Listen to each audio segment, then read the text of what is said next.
자, 본격적으로 출발해 보겠습니다. 테이버랩스 케빈강 대표 모십니다. 안녕하십니까? 안녕하세요. 네.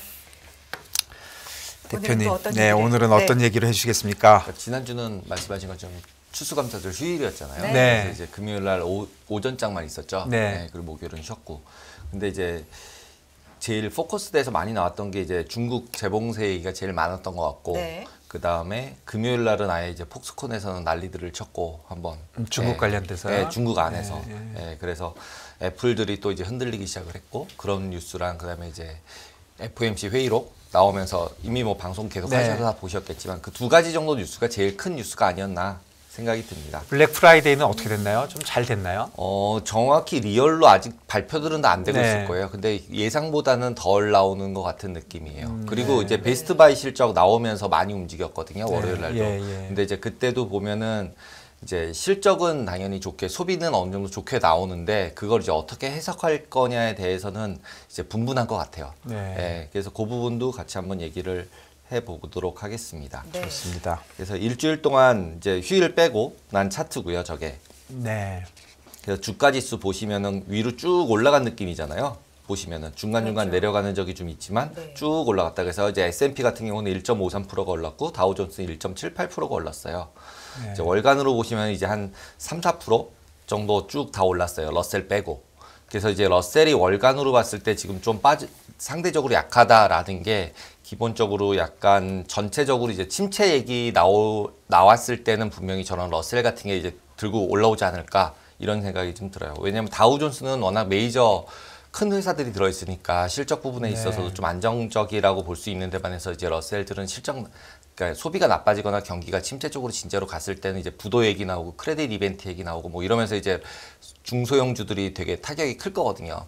근데 주가가 빠질 때 러셀이 상대적으로 선방했잖아요. 그러니까 그때 같은 경우는 이제 너무 이제 올해 같은 경우는 완전 기술주 쪽에 포커스 됐던 게 기술주가 무너지면서 이제 무너졌던 거라서 지금 이제 기술주가 어느 정도 다 무너졌잖아요. 상대적으로. 그래서 지금부터는 이제 갈 길 가지 않을까라고 생각이 듭니다. 그렇네요. 그리고 이제 화요일 날 이제 베스트 바이 실적이 발표가 됐는데 그 실적 부분에 있어서도 소비가 괜찮다.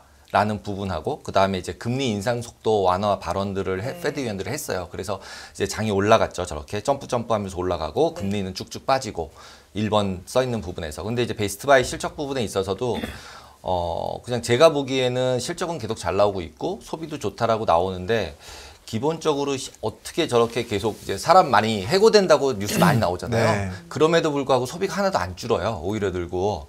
그래서 그냥 제 뇌피셜이긴 한데 IT 기업 쪽 사람들이 계속적으로 해고가 되고 있지만 IT 기업 쪽은 솔직히 연봉 거의 한 20만 불, 30만 불, 에버리지에도 한 20만 불 되지 않나 쯤 될 거예요 아마. IT 코딩 하던 분들은. 근데 그분들이 이제 메타버스에 들어가서 코딩하고 이랬던 분들 해고됐다고 해서 솔직히 쓰던 소비를 줄이지 않잖아요. 연봉으로 10만 불, 20만 불씩 받던 분들이 해고되는 거는 그러면은 결국은 소비는 계속하고 이제 뭐 은퇴하고 놀러 가야겠다 뭐 이러고서 분명히 이제 해고돼도 한 6개월 1년 놀아도 돼 이러면서 이제 놀 거거든요. 그리고 소비도 안 줄어요 실제로 보면. 그래서 소비는 안 주는 게 아닌가 그러면서 실업률은 조금 이번 주 금요일 나오겠지만 좀 늘어나지 않을까. 그거에 비해서 소비가 줄어야 되는데 소비가 안 주는데 이거는 왜 그럴까 이렇게 뇌피셜 해보면 너무 이제 IT 쪽 업종분들이 이제 해고가 많이 되고 있다 보니까 그분들은 연봉이 높았어서 소비가 줄지 않나 보다 뭐 이런 뇌피셜이 좀 들고요. IB 쪽도 많이 줄는데요. IB, IT 뭐 금융권이니까 지금 말씀해 준 대로 기본적으로 고연봉자들이 지금 해고를 당하고 있으니까 이게 밑으로 내려가는 데는 시간이 걸린다. 그러니까 소비가 줄어들진 않을 것 같다. 줄진 않는. 오히려 거기다 이제 지금 리쇼링하고 이러면은 공장도 새로 짓고 이런 건 계속 해야 될 거기 때문에 실제로 그러니까 진짜로 이제 노동을 해야 되는 분들은 해고하기가 어려운 상황이 되지 않을까? 뭐 그러면은 결국 소비는 계속 양호할 수도 있겠는데 뭐 이런 느낌도 조금 있습니다. 그리고 이제 두 번째 같은 경우도 보시면은 이제 FOMC 의사록 나왔을 텐데요. 보시면은 금리는 밑으로 확 빠졌어요. 그리고 두 번째 거가 달러 인덱스인데 달러 인덱스 쭉 빠지고 그러는데 이제 맨 밑에 쪽 차트에 보시면은 빨간색이 위로 갑자기 점프했다 다시 내려가잖아요. 저게 10년채 금리예요. 그래서 저걸 딱 보면서 느낌은 10년채가 되게 시장이 되게 얇았겠구나 라는 생각이 들어요. 실제로 바로 올라갔다 바로 제자리로 오잖아요. 네. 그러니까 지금도 어떻게 생각하면 물론 뭐 휴일이 껴 있어서 시장이 너무 얇았다 이렇게 볼 수도 있지만 10년채 같은 경우는 시장이 되게 좀 얇다. 그러니까 취약하다고 보기까지는 좀 그렇지만 매수 매도가 다 얇은 상황이 아닌가라는 것을 좀 유추해 볼 수 있을 것 같아요. 그렇네요. 예. 그리고 이제 3번 부분은 이제 쭉 내려간 게 나스닥이었는데 나스닥이 이제 애플이 갑자기 좀 많이 빠지면서 얘기가 나왔는데 그러니까 월요일서부터 계속 쭉 있었던 얘기니까 중국 봉쇄는 근데 이제 금요일 날 이제 폭스콘 공장은 실질적으로 조금 더 이제 문제가 좀 있었던 거죠. 근원적으로. 예. 왜냐하면 임금을 주기로 하고 사람을 막 모았는데 너무 많이 모여서 집에 가라 그랬더니 폭동이 일어나고 이래서 이제 여러 가지 이슈들이 생겨서 또 집에 보냈대요. 그랬더니 또 이제 다 모였던 사람이 흩어져서 또 코로나가 더 퍼지면 어떻게 막 이렇게까지로 막 흔들리면서 되게 이제 투심을 되게 악화시키는 요인으로 작용을 한 것 같아요. 그래서 주식시장에서는 이제 이렇게 일주일을 보시면 될 것 같고 금리랑 외환시장 쪽 보시면은 이제 아까 앞에서 봤던 이제 월요일 부분 메스터 총재 같은 경우가 이제 느린 금리 인상 발언 해가지고 기본적으로 금리들이 빠졌거든요. 네. 근데 빠지고 나서 바로 거의 조금 있다가 회복을 계속해요. 네. 큰 차이는 아니지만 저 때가 이제 뭐냐면 단기 채권들 이제 경매가 있었어요. 옥션이 있었어요. 그랬는데 금리가 올라가면서 옥션에서 완료가 되니까 이제 말해가지고 뺐는데 다시 실제 발행될 때 발행금리가 높아지니까 금리가 따라서 올라와 버렸어요. 그러니까 실제로 금리 부분에 있어서도 어느 정도는 하락이 좀 무산된 상태? 그런 상태에서 이제 수요일 날 의사록 나오면서 밑으로 확 내려놓은 상태인 거죠. 그러니까 이제 금리도 이렇게 된다라고 따지면은 계속 말로는 내리고 있는데 그렇게 쉽게 막 내려가지 않는 거 아닌가라는 이제 물음표도 조금은 던져지는 것 같아요. 네. 그리고 이제 금요일 날은 앞에 거랑 똑같죠. 이제 그 코로나 확산되는 거 문제가 있었고 그 다음에 중국 인민은행에서 이제 지급 준비율 25bp 인하를 했어요. 그 바람에 나머지 통화랑 비교를 하시면은 밑에 있는 노란색이 이제 위안화예요. 위안화만 이제 강세를 못 갔어요. 나머지 GBP, 파운드, 예엔화, 뭐 원화 다 강세로 갔는데 달러가 약세인 거죠. 그러니까 저거 뒤집어 놓은 거죠? 네, 다 뒤집어 놓은 거예요. 그냥 그 통화가 위로 가면 그 통화가 강세, 강세다. 밑으로 가면 약세. 약세. 이렇게만 보시면 될 것 같아요. 그래서 보시면은 상대적으로 보려면은 이렇게 보는 게 좋아서 이제 만드는 거고요. 그래서 보시면은 이제 파운드가 이제 더 강세가 더 많이 됐다. 그래서 영국은 다 난리들 쳤었는데 괜찮아지는 분위기인가 보다라는 걸 보실 수 있고 중국은 이게 재봉쇄 부분도 이슈가 있고 인하를 하는 부분이니까 다른 나라들은 지금 어떻게 생각하면은 이제 긴축하고 있는 건데 혼자 계속 양적 완화 계속 하고 있는 거잖아요. 그래서 이제 결국은 강세를 못 가고 있다라고 보시면 될 것 같습니다. 그래서 중국은 일단 통화 부분에 있어서도 그렇고 저런 이제 코로나 봉쇄도 그렇고 부동산 문제도 그렇고 그래서 이제 계속적으로 또 이슈가 되지 않을까라는 생각이 듭니다. 이번 주는 중국이 좀 문제겠네요. 일단은 이제 어떻게 해석을 시장이 하느냐. 이제 그냥 제 뇌피셜로는 그랬었어요. 그러니까 그냥 시진핑이 되고 나면 미국이랑도 좀 이제 좀 화해도 좀 하고 봉쇄도 좀 풀고 뭐 이런 분위기였는데 지금 갑자기 분위기가 그 분위기가 아니어가지고 이게 사람들이 생각했던 거랑 좀 다르게 움직이고 있는 느낌입니다. 근데 실제로 코로나 환자도 심하고 그다음에 부동산 문제도 그렇고 그래서 그게 해결이 안 된다고 치면은 뭐 뭔가 또 이벤트들이 발생할 가능성도 있는 것 같습니다. 시진핑이 확실하게 그 장악을 그 정도까지는 아니겠지만 좀 시끄러워지면 대외적으로는 좀 강공으로 나올 수도 있고 그럴 수도 있는 거죠. 거기다 이제 북경도 또 얘기가 나오니까 코로나 때문에 그다음에 우르무치 뭐 이런 데서 사람 또 이제 죽고 이런 문제들이 나오고 또 폭동처럼 모이고 반대 시위하고 이런 것들이 나오면은 결국은 또 이제 뉴스 다 막아버릴 거고 뭐 이런 이제 좀 중국이니까 그리고 미국하고 관계도 더 나빠질 수도 있고 그러니까 이제 거기서 저는 이제 약간 물음표는 미국하고 관계를 좋게 만드는 걸로 해결책을 삼을 수도 있지 않을까 뭐 이런 좀 거꾸로 그런 생각도 좀 들어요. 나머지 걸로 자기 내부에서는 해결할 방법이 없잖아요. 지금 저렇게도 폭동 나고 이러면. 그러면은 결국은 그냥 지금 이슈들이 계속 발생을 하고 있으니까 오히려 미국이랑 둘이 그냥 얘기해가지고 뭐 무역을 풀든 해서 우리가 잘못했어요 하든지 무릎 꿇고 하든지 아니면은 더 봉쇄를 해서 혼자 가든지 그래서 지금 이런 부분들에 대해서는 뭔가 예상하기보다는 특히 코로나도 그렇고 코로나가 뭐 커질 거다 나빠질 거다 이걸 예상하기 어렵잖아요. 랜덤이라고 보면은 그냥 그 나오는 결과를 보고 움직이는 게 가장 바람직한 것 같다. 어쨌든 보시면 될 것 같습니다. 중국 이슈가 좀 불확실해졌다 이렇게는 봐야 되겠네요. 불확실성이 크고 네. 그런 상황이다. 주말 동안에 계속 뉴스 나오는 걸 봐도 이게 월드컵의 탓도 좀 크지 그렇죠. 않을까 싶어요. 월드컵도 있죠. 월드컵 같은 경우도 이제 실제로 보면은 시장을 이제 조용하게 만드는 추수감사절에 월드컵이 겹친 거잖아요. 그렇죠. 그런 네. 것도 있고 중국 쪽도 월드컵을 보니까 저렇게 우리랑 좀 딴 세상이 있구나 하는 것 때문에 또 폭동도 많이 일어난다라는 소식도 사람도 많이 보이고. 그러니까요. 그럴 수 좀 있겠네요. 나오더라고요. 네, 그리고 이제 주간 동안에 이제 그 나스닥 100 종목들 보시면 애플이랑 네. 아마존이 조금 약세였다. 그리고 네. 이제 지난주와 마찬가지로 녹색과 초록, 빨간색이 막 섞인다. 이제 막 섞였네요. 이제 막- 완전히 뭐 예. 이제 그 각자 갈 길 가는 네. 시장으로 바뀌는 거죠. 단풍이네요. 네, 완전히. 그렇게 보시면 될 것 같습니다. 그리고 앞에서 아까 말씀하셨듯이 이번 주에 나오는 데이터들 파월 스피치 있고요. 그 다음에 PC 나오고요. 그 다음에 실업률 고용 지표가 나오는데 여기서 제가 그냥 조금 이제 제 생각을 말씀을 드리면 금요일에 이제 실업률이 나올 텐데 네. 실업률이 너무 높거나 실업률이 낮거나 뭐 이렇게 나올 거 아니에요. 네. 나올 때 해석이 분분할 것 같아요. 이번부터는. 왜냐하면 이제 차트들 그렇죠. 기술적 분석으로 봐도 높게 나오면 원래는 좋은 거였잖아요. 그러니까 실업률이 높게 나오면 원하는 그렇죠. 게 페드가 원하는 건 실업률이 높게 나오는 거다. 그렇죠. 그래서 실업률이 높게 나오면은 이제 인플레이션 해소야 이러면서 장을 띄울 것 같은 분위기였는데 과거에는 그런데 그게 일단은 이번에 FOMC 회의록에서 침체라는 단어가 처음 나왔기 때문에 여기서 오히려 인플레이션 해소 쪽에 포커스를 맞추는 게 아니라 실업률이 높아져서 침체된다라는 쪽으로 시장이 해석을 하기 시작을 하면 네. 이제 침체가 길어지는 거야, 짧아지는 거야 이런 소리를 하면서 본격적으로. 본격적으로 네, 얘기가 완전 침체에 이제 대해서. 침체 쪽으로 확 넘어가면은 네.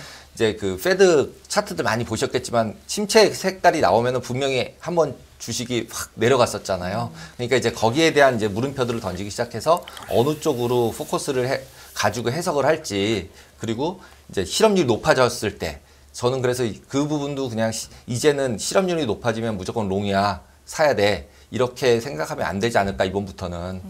그래서 그렇네요. 예, 이번부터는 조금 더 섞이는 믹스되는 아까 앞에서 이제 단풍이 되듯이 믹스되는 장이어서 그 지표가 나왔다 그래서 무조건 따라가지 말고 어느 정도 시장에서 전문가들이나 아니면 시장 전체가 어느 쪽으로 따라가는지 침체 쪽으로 보는지 아니면 인플레이션 해소 쪽으로 보는지를 네. 보고서 따라가셔야 되지 않을까라는 생각이 듭니다. 그렇네요. 이게 사실은 그 굿뉴스가 밴뉴스고 밴뉴스가 굿뉴스라고 지금 우리가 해석한 지가 꽤 됐어요. 네, 맞아요. 맞습니다. 그 페드 쫓아가면서 페드 뭐 피번 얘기하면서 뭐 최소한 6개월은 된 것 같은데 네. 이제는 또 다시 더 헷갈리는 장이 오는 거네요. 네, 헷갈리는 장으로 바뀌는 것 같습니다. 그러니까 수요일 날 파월이 하고 목요일 날 PC 나오고 금요일 날 고용 지표 고용, 나오니까 네. 순서가 또 네. 묘하게 돼 있고 아주 이제, 예. 네. 그리고 그러네요. 지금 고용 지표는 20만 그다음에 3.7% 정도죠. 네, 비슷하게, 지금 여기 보시면 네. 3.7% 20만 정도 예상인데 컨센보다 이제 분명히 흔들릴 것 같거든요. 근데 요번까지는 그래도 예를 들어서 15만이 나왔다. 네. 예를 들어서 15만이 나오면은 뭐예요? 그 굉장히 고용 시장이 나빠진 거죠. 나빠진 거죠. 네. 이러면 주식 오를 것 같아요. 아직까지는 그렇지 않을까요? 아직까지는 저는 그래서 네. 오히려 약간 실업률 쪽을 더 보고 싶어요. 실업률을 더 봐야 네, 된다? 그러니까 3.7이었는데 왜냐하면 일단은 그 페드가 얘기할 때 실업률 높아지는 걸 목표로 한다고 계속 얘기를 했었잖아요. 네. 예, 뭐 4% 5%까지는 돼야 된다 뭐 이런 식으로 얘기를 했던 거니까. 실업 15만에 3.9가 나왔다. 네. 이러면은 사실 시장 오르지 않을까요? 요번까지 그 오를 정도 것 같은데. 3.9 정도면 괜찮지 않을까요? 저도 오를 것 같아요. 3.9 정도나 뭐 3.8, 뭐 3.7 이 정도 나오면 괜찮은데 예를 들어서 지금 하도 이제 뉴스에서 해고 뉴스가 너무 많으니까 그러면 그 해고 뉴스 된 게 이제 IT 기업들이 많아서 그 비율이 적어서 저렇게 실업률에 영향을 많이 안 미쳤다. 이러면 상관이 없는데 뭐 3.8, 3.9 이런 수준이면 근데 이게 4 뭐 이렇게 나오면 이거는 이제 너무 급하게 실업률이 올라가는 거 아니야? 뭐 또 이러면서 해석을 바꿀 수도 있는 거죠. 그러니까 이제 그 밴드가 조금만 밴드 차이면은 뭐 0.1 밴드 차이면은 그렇게 큰 이슈는 아직까지는 네. 왜냐면 아직까지는 저는 제일 핵심 이슈는 인플레이션이라고 봐요. 네. 아직도 그 해소가 인플레이션 해소라는 측면은 피크는 찍었지만 그게 해소된 거라고 얘기하기는 되게 애매한 것 같거든요. 특히 그리고 이제 임금 부분에 있어서는 지금 다 이제 임금 기분 나쁘거든요. 다 올라간 것 대비 내 연봉이 안 올랐거든요. 다 미국도 마찬가지고 한국도 네. 마찬가지고. 그러면은 결국은 임금은 다 올려달라고 난리 칠 거고. 그러면은 그렇게 쉽게 임금 쪽이 인플레이션 잡히기는 그렇게 쉽진 않아 보이거든요. 그렇네요.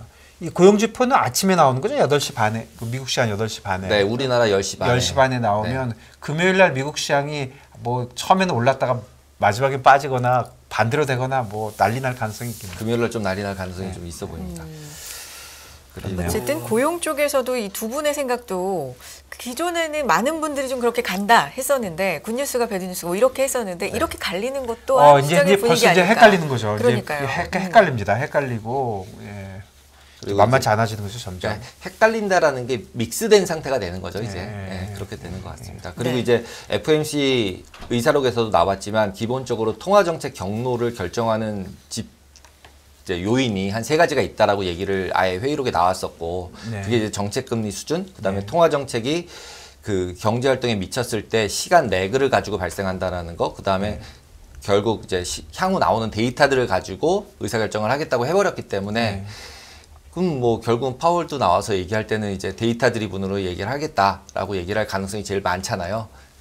그래서 나오는 이제 실업률 나왔을 때 그 결과치를 가지고 이제 다들 거기만 쳐다보고 있을 테니까 네. 그게 높으냐 낮으냐를 가지고서 얘기를 할 때 이제 침체가 가는 거야라고 이제 세게 뉴스를 얘기하는 사람이 나오면 이제 침체 쪽에 더 포커스를 맞출 거고 인플레이션 해소야라고 쪽으로 맞추면 상승 쪽으로 맞출 거기 때문에 그 어느 쪽이 더 힘이 센지 보고서 따라가는 게 그렇네요. 제일 맞는 것 같습니다. 근데 네. 돌이켜 보면 CPI 나오면서 폭등했잖아요. 네. 한 2, 3일 사이에 뭐 나스닥이 9.4%가 올랐으니까. 저 난리를 쳤죠 그때. 근데 그 이후에 좀 내려오긴 했지만 아직도 많이 높죠. 굉장히 네. 그 전보다는 높아요. 네, 맞습니다. 그리고 그렇게 높게 유지시켜준 이유를 보면 페드 사람들이 좀 말 좀 이제 좀 천천히 가겠다. 느린 단어를 앞에 붙여주는 네. 거라면 이제 뭐 슬로우 롱거인데 롱거보다는 슬로우 쪽에 자꾸 이제 네, 맞습니다. 하니까 그랬는데 요번에 고용이 나옴에 따라서 이거를 컨펌해 주면 네. 조금 분위기가 바뀔 수도 있다. 있을 것 같습니다. 네. 그리고 네. 이제 옵션 쪽 이제 매주 한번 봤었으니까 볼게요. 네. 보시면은 이제 나스닥 옵션하고 그다음에 이제 S&P 옵션을 이제는 다 보려고 그래요. 왜냐하면 네. 나스닥 옵션은 여기서 보시다시피 한 미결제 약정이 한 10만 계약, 12만 계약 정도 되는데 네. S&P 쪽 가시면 200만 계약이에요. 그러니까 기본적으로 미결제 약정 자체가 비교가 안 될 만큼 많잖아요, S&P가. 그래서 이제 S&P를 봐야 되겠어요. 그래서 S&P를 봐야겠다. 네. 저희가 이제 포커스는 기술주에 포커스를 하고 싶어서 이제 나스닥만 봤었는데 S&P 쪽을 보려고 합니다. 그래서 보시면은 나스닥이랑 그룹 약간은 조금 다르더라고요. 왜냐하면 네. 나스닥 같은 경우는 풋옵션보다는 콜옵션 쪽에 오히려 미결제 약정이 늘어나고 있어요. 그에 반해서 S&P로 가면은 전부 다 풋옵션 쪽이 훨씬 늘어나고 있어요. 네, 굉장히 많이. 위클리 옵션 같은 경우는 개인이 굉장히 많이 하는 옵션이라고 이제 지난번에 한번 얘기했었잖아요. 그래서 목요일 날 여기서 이제 차트에서 보시면은 지지난주 같은 경우는 미결제 약정이 완전히 확 줄어들었었다가 지난주 같은 경우는 별로 안 줄어들었어요. 늘어나지도 많이 않았고. 그래서 네. 미결제 약정이 과거 대비 그 전전주 대비는 굉장히 적다라고 보시면 될 것 저건 같고요. 미결제 약정 전체죠? 위클리 전체. 예, 위클리에 대한 걸로 예, 전체. 예, 예. 그래서 이제 한 2만 계약 정도가 늘어났고, 예. 근데 그 중에서 보시면 풋옵션은 33,000개가 늘어난 거고, 33,700계약이 늘어났고, 콜옵션들은 오히려 줄어들었어요. 그러니까 기본적으로 포커스 된 게 풋 쪽으로 더 포커스가 또 되고 있고, 그에 반해서 이제 행사된 거, 넷째 주 만기에 행사된 걸 보시면은 결국은 풋옵션은 22만 계약이나 만기까지 살아 있었는데 결국 행사된 건 4%밖에 행사가 안 됐으니까 다 또 날린 거죠. 프리미엄만큼 보험료가. 근데도 불구하고 이번에도 계속 사람들은 풋 쪽을 계속 더 사고 있다. 근데 은근히 시장은 많이 오르지 않았는데 네. 그렇네요. 그러니까 좀 좀 긴 그걸 했나 보네. 아우로마니 쪽으로 했는 건가요? 대부분 다 이제 옵션들은 개인들이 옵션 살 때는 이제 복권을 사는 거잖아요. 네. 그러니까 이제 아웃어머니를 살 수밖에 없죠. 싼 옵션들을 사니까. 하루에 이제 10배, 100배 날 거를 찾아서 사다 보면 싼 걸 살 수밖에 없고 행사가 안 된다. 그래서 개인들이 많이 이제 들어간 옵션일수록 무조건 싼 옵션을 거래를 해요. 대신에 이제 폭락했을 때는 이제 개인들 대박이 나겠죠. 그 대신 이제 해지한 사람들이 손실이 나면서 이제 시장을 더 네. 밀어서 변동성을 키우는 그러니까 개인들은 아직도 시장이 폭락하는 거에 자꾸 많은 이제 포커스를 좀 하고 포커스가 있다. 좀 하고 있다. 라고 아직도 보시면 좀 될것 같아요. 아직도 좀 겁이 난다 그런 네. 거네요. 그리고 네. 이제 스탠다드 옵션 쪽을 보시면은 그쪽도 마찬가지로 만기는 이거는 12월 달 셋째 주 만기인데 그때 같은 경우도 마찬가지로 풋옵션이 좀 늘어나고 있다. 그래서 실제로 S&P 쪽에 들어와 있는 이제 그 투자자들은 또 스펙이던 아니면 투자도 하는 사람들은 기본적으로는 약간은 S&P는 이제 하락 조정을 좀 염두를 좀 하고 있는 것 같다라고 보시면 될 것 같아요. 지금 옵션 얘기를 해주시니까 금융사회님께서 S&P 풋옵션이 늘어난다는 것의 의미가 네. S&P 현물 베팅은 상방이고 풋옵션 해지가 늘어난다는 뜻일까요? 이렇게 질문을 주셨는데 요 실제로 시사하는 참여하는 사람에 따라 틀린데 네. 기본적으로는 옵션에 참여하는 사람들은 이제 약간은 투기성 자금이라고 봐야 되겠죠. 숏텀으로. 네. 그러니까 뭐 길게 보지 않는 거죠. 예, 길게 보지 않기 때문에 투자 기간이 완전 다르다, 포커스가. 그러니까 위클리 같은 경우는 진짜로 하루만 보고서 하는 거니까, 그래서 장기 투자를 하시는 분들은 저렇게 풋이 많으니까 하락세로 돌았다, 뭐 이렇게 보실 필요는 없을 것 같고요. 네. 단기적인 조정을 예상한다, 이 정도로 보시면 될 것 같아요. 그리고 이제 개인들이 풋옵션을 많이 거래를 해서 이제 미결책정이 늘어난다고 하면 지난번에 역발상이라고 말씀을 드렸었잖아요. 그러니까 개인들이 그쪽으로 갔을 때 실제로 그게 행사될 가능성은 저는 굉장히 낮다고 보고요. 더 낮아요. 근데 대신에 꼭 봐야 될 건 만약에 그 방향성으로 내려갈 때 개인은 끝까지 버티고 있는 사람들이지만 마켓 메이커들, 그러니까 시장을 조성하는 사람들은 해지해야 되기 때문에 그냥 막 밀어댈 수밖에 없어요. 그러니까 빠질 때는 속도가 굉장히 빨라질 수 있다. 그러니까 그런 것들은 보면서 시장을 잘 관찰을 해야 한다. 그리고 저번에 얘기한 것처럼 지금도 풋이 더 많긴 하지만 풋하고 콜하고의 그 차이, 스쿠 그게 뭐 히스토리컬이 150까지 뭐, 갔다가 갔었지만. 지금 110, 네. 뭐 120대로 내려왔기 때문에 지금 몇 달 전에 비하면은 풋이 많이 줄어든 상태. 아직도 많긴 하지만. 그리고 예. 이제 그 변동성 차트 부분인데 변동성도 굉장히 많이 내렸다. 그래서 빅스 같은 경우도 이제 거의 20% 레벨로 내려왔고요. 그 다음에 볼큐도 거의 25% 레벨로 내려왔는데 이게 그 너무 낮은 레벨은 아니에요. 평균 정도 되는 레벨 정도라서 여기서 20 이하로 내려가면은 굉장히 뭐 안락하다 뭐 이렇게 이제 얘기하는 시장 견해가 나올 수도 있을 것 같아요. 근데 제가 볼 때는 채널 상황에서 보면은 일단은 상승 채널 상황에서 똑같이 20%여도 높은 레벨에서 20%일 때랑 그다음에 그러니까 지수가 많이 빠져서 낮은 쪽에서의 20%일 때랑 다르거든요. 근데 지금은 이제 상승 채널 내에서 낮은 쪽에서 20%예요. 지난번에 이제 7월달, 8월달 반등했을 때 그때 20%였을 때가 있거든요. 그러고 나서는 밑으로 확 빠졌어요. 그래서 이제 테크니컬로 얘기하는 사람들이 변동성이 너무 낮아져서 뭐 폭락할 수 있다라는 얘기를 한다 하더라도 실질적으로 보면은 지금은 많이 빠진 상태에서 또 20%여서 지금은 약간 이렇게 좀 옆으로 가는 네. 그런 상태를 예상하고 있지 않을까라고 생각이 듭니다. 시장 자체는.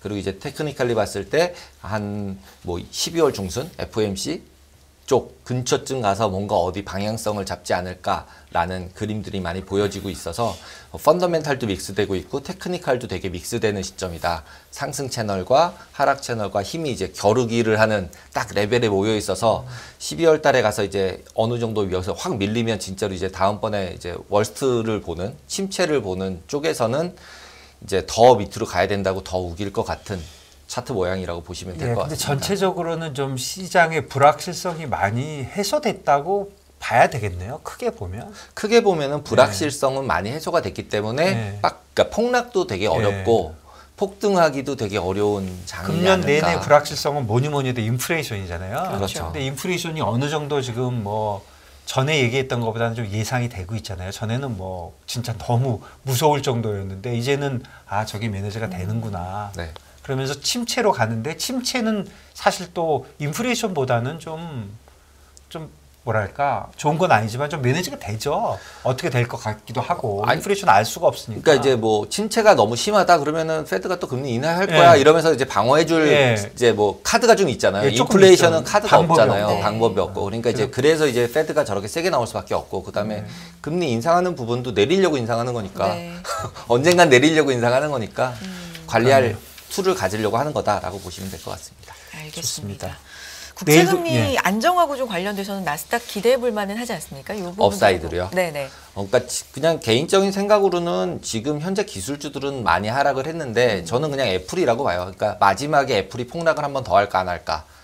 그러면 애플이 여기서 이제 저렇게 이제 폭스콘 나오고 이렇게 나오면서 애플이 마지막에 폭락을 한번 해주면은 바이온딥을 해도 되지 않을까? 왠지 이제 혼자 안 빠진 애가 있으니까. 예, 그래서 뭐 지금이라도 뭐 바이온딥 한다라고 하면 기술주 바이온딥 한다라고 하면은 저는 그냥 개인적인 생각은 저도 약간은 롱바이어스 돼 있는 것 같아요. 지금은 왜냐하면 너무 많이 빠져 있는 상태고 특히 기술주들은. 예. 자 그러면 내일 나오시잖아요. 네. 내일 예고 10초. 내일은 파생 상품 제가 얘기를 이게 다른 분들 대비 많이 하잖아요. 예. 제가 이제 캐리어 자체가 파생상품 쪽이다 네. 보니까 그래서 약간 파생상품 시장 자체가 어떻게 현물 시장에 영향을 미치고 그 다음에 거기에 시장에 참여돼 있는 사람들에 대해서 왜 우리가 이런 파생을 알아야 되나 주식 장기 투자자인데 네. 예? 그런 부분에 대해서 얘기를 좀 좋습니다. 해봤으면 좋겠습니다. 예, 알겠습니다. 네, 기대하겠습니다. 내일도 기대해 보겠고요. 테이블 앱스 케빈 강 대표였습니다. 대표님 고맙습니다. 감사합니다. 감사합니다.